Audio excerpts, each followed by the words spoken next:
اللهم واجعل نساءهن وبناتهن وأخواتهن وأمهاتهن وأهليهن هاديات مهديات راضيات مرضيات طيبات مطيبات. اللهم وخص منهن الحاضرات. اللهم اجعلهن لأوامرك مؤتمرات وعن نواهيك منتهيات، واجعلهن بدينهن عزيزات. اللهم واصرف عنهم حب وتقليد الكافرات.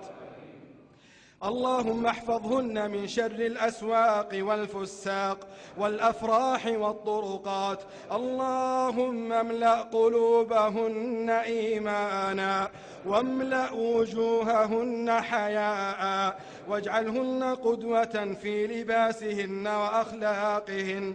اللهم وفقهن للحجاب المبارك، واصرف عنهم الحجاب الذي لا يرضيك برحمتك يا أرحم الراحمين.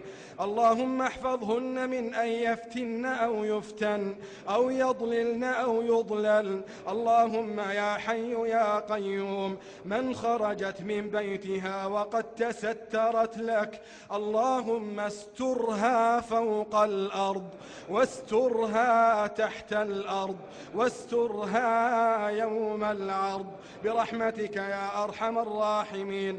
اللهم إنهن قد أقبلن إلى بيت من بيوتك خاشعات منكسرات تائبات. اللهم اكتبهن عندك من المقبولات، وتب على التائبات، واقبل صيامهن وقيامهن ودعاءهن وصدقاتهن يا سميع الدعاء.